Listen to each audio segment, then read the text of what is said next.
Okay, juniors, I am going to spend a little bit of time this morning introducing you to SoundTrap, which is a huge and very interesting and very powerful program for creating music. And there are a ton of things it can do. So today I'm going to really focus in on just the absolute essential things we need to know. Starting with our top menu here. There are a couple of really important buttons. The two that you need to remember especially are the undo button. So anytime something happens in here that doesn't turn out the way you wanted, or you click something by accident, it's never a huge problem. All you got to do is hit the undo button. And if you undo too many things, you can always hit the one on the other side here, which is redo. And then this save button is also your best friend. Every time you do something you're happy with, hit that save button so that your changes are saved in the program, and that will also send them over to me. In here, this blank space is your work area, so pretty soon we're going to start filling that up, but right now I'd like to take you down to the bottom here where we have our record button. We're not worried about that today. The stop button and the rewind and fast forward, as well as play. I also encourage you to learn what we call the hotkeys or the shortcut keys. So the play can also be done with the space bar. So that will start and stop your track if there were anything there to play. And when your track is partway along, you can always hit the stop button, and that will put the playhead back to the beginning. What is the playhead, you ask? That is this little purple thing right here, and as you play your track, it will move along and show you where you are in the song, and you can use that to zero in on a specific part of the song as well. But if it's at the beginning here, that means it's going to start playing from the beginning. So let's get to it. In order to begin adding things, we're going to go here, add new track, and we can add as many as we want. Today, I want you to start with 2, and if that goes really well, maybe we'll add some more. So there are a lot of different choices here for instrument. However, we are not going to use an instrument today. We're going to go down here to the loop library. And a loop is just a short segment of music that will play on a repeat. So we're going to go to the loop library, and we have a ton to choose from here. So it will automatically put originals in the search. I guess it provides you with some, but you can use these buttons to search for something specific. Maybe you're looking for rock or EDM or hip hop or jazz. So you can click on any of those, and that will narrow it down to some of the other ones. And if you want to get rid of your search terms so you can see everything, just exit out so this is blank.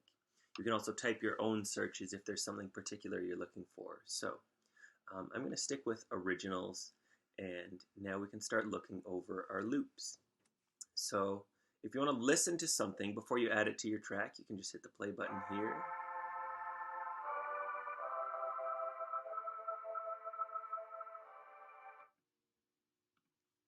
And you can use your arrow keys to just scroll down through those.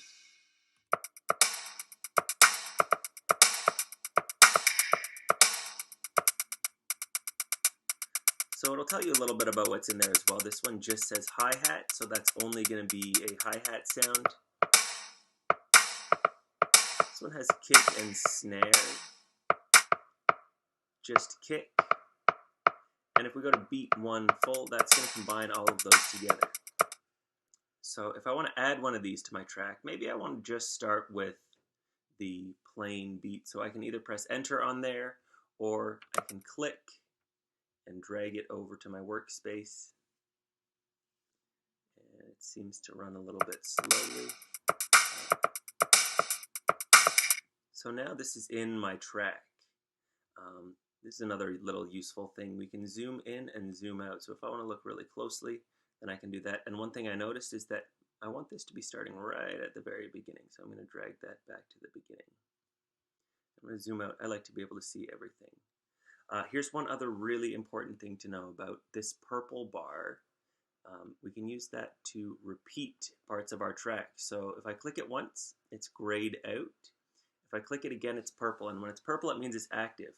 And what that means is when I get to the end of where the purple bar is, it's going to jump right back to the beginning and play in a loop. So I can move my playhead toward the end, and I'm just going to hit play to show you what that looks like.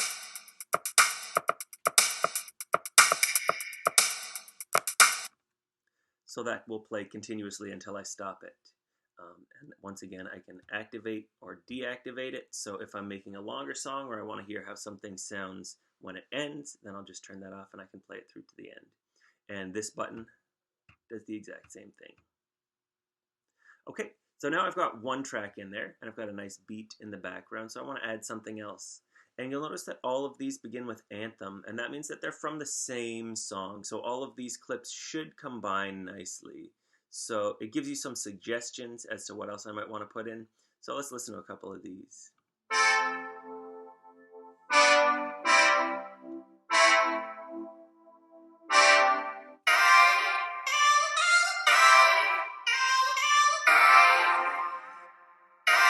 Not crazy about that one.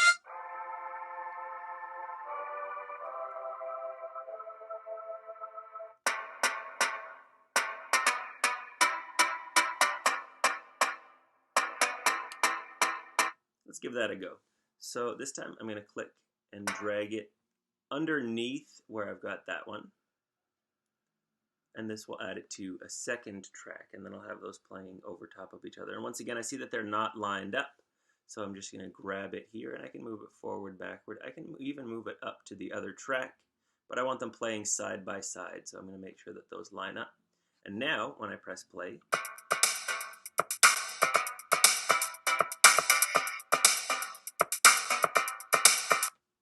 they go together.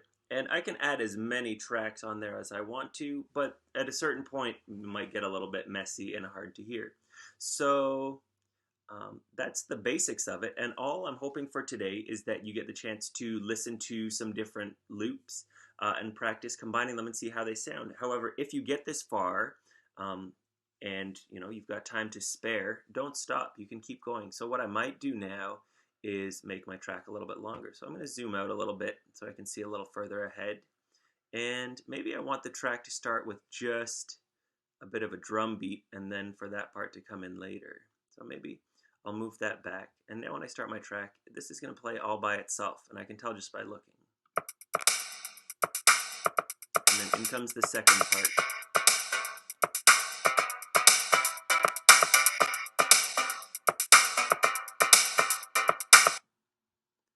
If I want to make either of these parts continue for a longer amount of time, so I like this beat, then I can also use this familiar looping looking button, just like we see over here.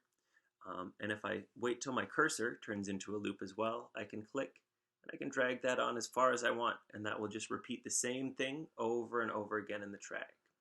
Maybe I want to try a different beat, so I'm going to look down through the anthem here. And I've got beat 2, beat 3. So maybe I'll add some beat 3 in here. And I'm going to put it just next to the first drum track. I don't need to make a whole new track because I'm not going to have 2 beats going at one time. So maybe I'll leave a little empty space here and let's give that a listen.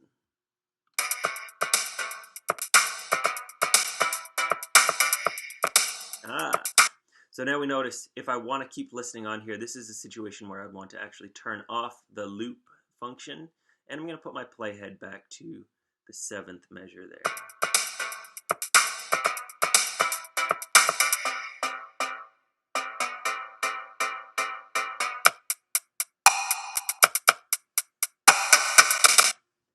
And we can go on and on from there, but I'm going to leave this example at that for now and let you spend some time exploring. Have fun.